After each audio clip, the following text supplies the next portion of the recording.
Hello, and welcome to Mondays with Montpelier. I'm Larry Walker, your host. I'm the president of the Montpelier Descendants Committee, and I've been tracing family roots for, well over 50 years now. I want to share with you three of the many tips that I've learned over the years. The thing we want to talk about today, discovering family treasures within our roots. Step number one, start with what you know. You know more than you think you know. A lot of people say, I don't know how you do this. Well, I've been doing this over the years, but I didn't know what I know now when I first started. So every good journey starts with that first step. Start with what you know.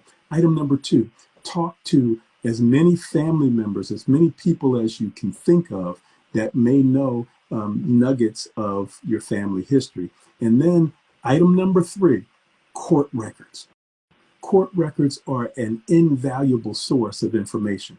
Court records, your birth certificates. Birth certificates are going to obviously tell you who the parents are, when the baby was born. When we get back to pre-1865, oftentimes it's a little more difficult because depending on the benevolence of the enslaver and or the season and the weather and how they felt when they got out of bed that morning, they would, because they're enslaved people, were considered property. And you notice that I use the term enslaved, not slaves. I hate the term slaves. My and my ancestors weren't slaves, they were enslaved. And so, bear with me a second. Here we go. Back to that thought. Slave owners would take names, usually by gender, male or female, and sometimes with a first name. And depending on the season, if they had babies born in the winter, instead of traveling to the courthouse, they would wait until spring or to a clear day to take the records to the courthouse. And remember, this was for taxing purposes, so they weren't in a big hurry. So prior to 1865 can be sometimes a little more difficult, but not impossible, to trace your roots. And that's why it's important to kind of dig and know names and dates. I see a question from Pandora J saying, what websites are helpful? Well, there are a number of websites that are helpful, and the National Archives, there are many tools, genealogical tools that are available, and I'm going to get to those in just a few minutes, so bear with me. But records are very. One of the places that I used to go to was the Mormon church, the Mormon temple. Many of their temples, they used to keep a lot of records, and I would sift through microfiche. And back in the day, nobody uses microfiche anymore, but I would sift through the microfiche to find information. You can go to courthouses, and today, and depending on where you live, you might find much of this information available online by looking through the courthouse records of your local jurisdiction or the jurisdiction you're looking for. So birth records are helpful. Marriage records are helpful. Marriage records are going to not only tell you the date that two people were married, it's also going to tell you what their occupation was. It's going to tell you their parents' name. It's going to tell you their age. So marriage records are another good source of information. The other thing that I found while I was looking at the courthouse in Orange, Virginia. Now, I live about 140 miles from Orange, Virginia. I would go down once a month to the courthouse and spend the afternoon sifting through records. One of the things that I did was, again, I took that notepad and I would just write down all of the information I found in the documents. I see somebody put in the chat, discovered ancestors who were enslaved at a plantation in North Carolina, which was located in a major battlefield in the Civil War. Hey, congratulations. There's nothing like doing the research and bringing our ancestors to life. But I sometimes get frustrated when people say, oh, I don't want to have nothing to do with plantations. Well, our ancestors lived there. And I think that there's this part of society that would want us to shut out our past. I believe in the Sankofa principle. We've got to look back to see where we're going. Look back, never forget the past. All of us, we didn't start in America in 19. Our ancestors, our roots go back to Africa. When I started this journey, remember I said roots, I started this journey, I wanted to find the ship that my ancestors came over on. I'm still on the journey, haven't found it yet, but that's what got me going to wanting to do this work. So birth records, marriage records, death certificates. Death certificates are going to tell you when the person died, who the attending physician was. It's going to tell you who found them or who was reporting this information. It will tell you who their parents were and the location where they died, because sometimes people don't die in the same city or area where they were born. So death certificates. And then there are a number of other things that you can find in the courthouse, which would include property deeds, tax records, business records, military records. Military records, another great source of information. So step number one, start with what you know. Step number two, have conversations and record as much as you can. These are the pieces to the puzzle putting together. Thank putting family search in the chat there. It's a great and it's a free source. We always love those free sources.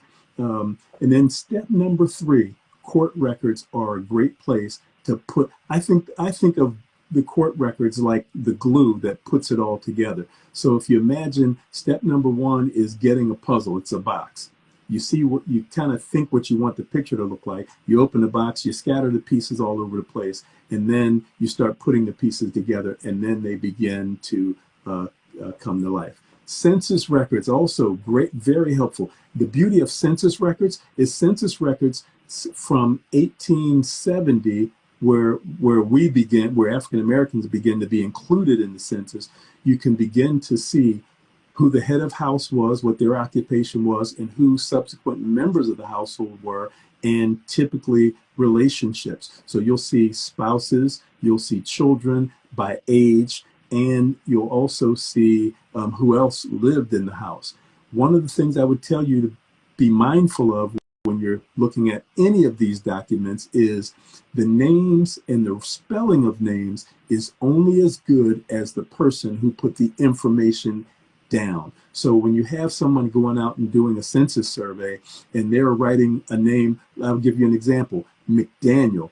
Is McDaniel spelled with an S or not? Well, one census taker may put an S at the end and another may not. Doesn't mean it's the wrong people. It just means that depending on the person's ability to know and or spell properly and how legible their handwriting was, is what they put. I found that that my McDaniel's ancestors in the 1870 census, I was looking and there was a son named James McDaniel. And I'm thinking, James McDaniel?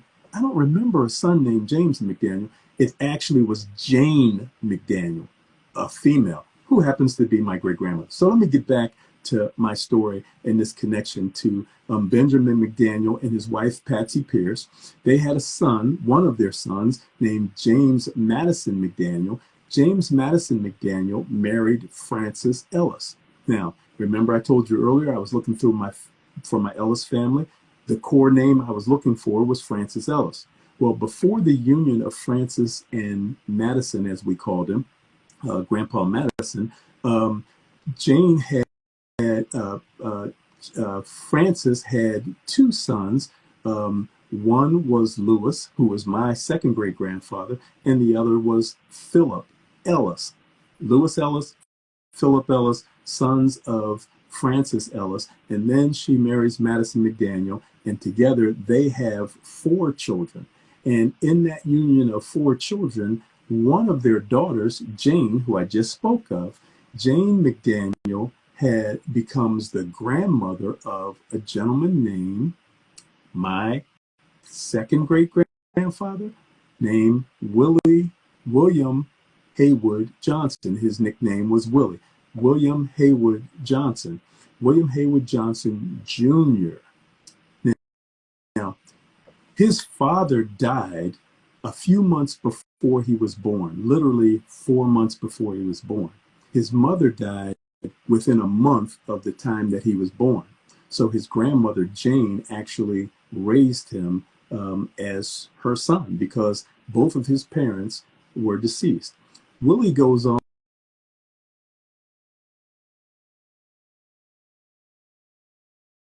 in Jackson. Remember that name I told you earlier? Nellie Jackson. And she was also his mother's first cousin's daughter. Yep, I said it. My grandparents were also second cousins. Second cousins, which means there were 3 generations up before they had a common ancestor, being Francis Ellis. So it's important as you're gathering these crumbs not to be stumped by marriages within families, especially when we're talking about the late 18 and early 1900s, as families oftentimes gathered in communities, even when they left the location of their origination on whatever it was. Here, my family came out of Virginia. Many migrated to the Washington, D.C. area, to New Jersey, to Philadelphia, and also to Pittsburgh. You find your area and you're in community with them, and now you're finding you're having relationships, and it's far enough away. So enough of that. Collect the breadcrumbs because all of this is going to help. Remember, start with what you know, talk to people, family members, record those conversations. Step number 2, record those conversations, write it all down. And step number 3, use court records and other documents to help you put the story together.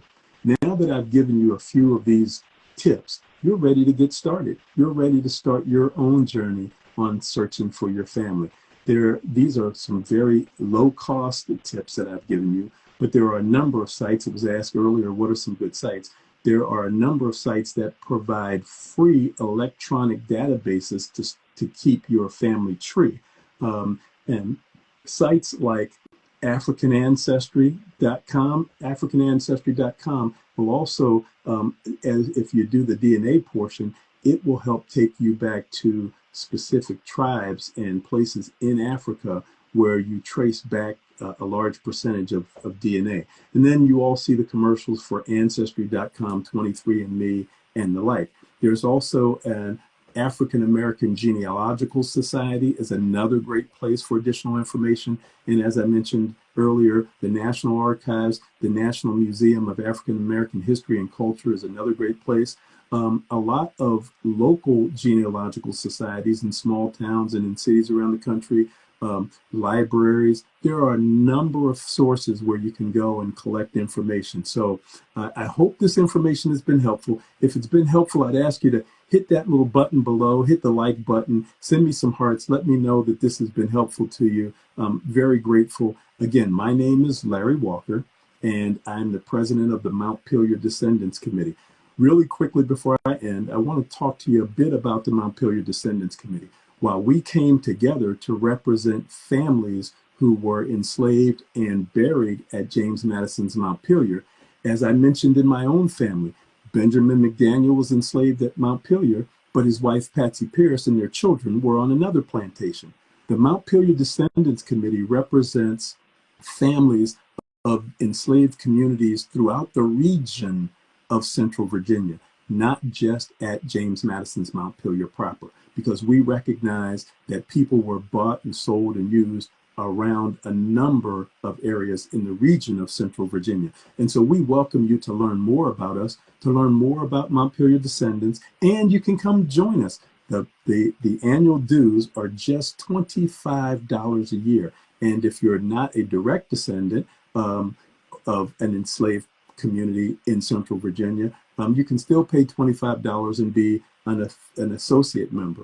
But dues are just $25 a year. So tell your friends, come on and join us. We are in the midst of building a memorial to our enslaved descendants, and we're going to use the home of the Constitution to be a national place of remembering for enslaved communities everywhere in the country. And so come on and join us. You can go to MontpelierDescendants.org or Montpelier.org for James Madison's Montpelier.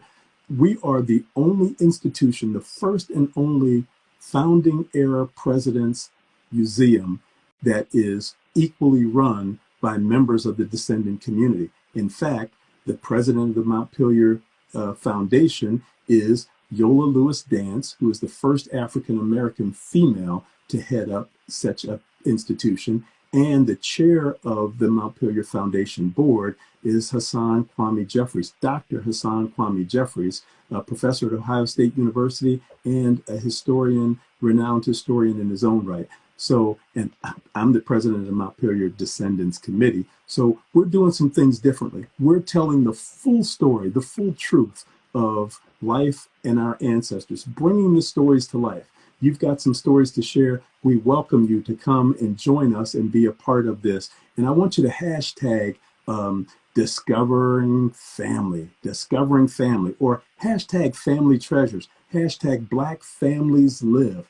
And let's bring our families and the stories of our ancestors to life. Remember, there's no fear about plantation life. Yes, we got to deal with the trauma that it exhibited on our families, but we're not going to leave them behind. We're going to keep building and growing, and we welcome you to help us. Again, my name is Larry Walker, president of the Montpelier Descendants Committee, and I thank you for joining me today, and I invite you to look forward to the next installment, January 26th, Monday Moments with Montpelier. Thanks again, and have a wonderful evening.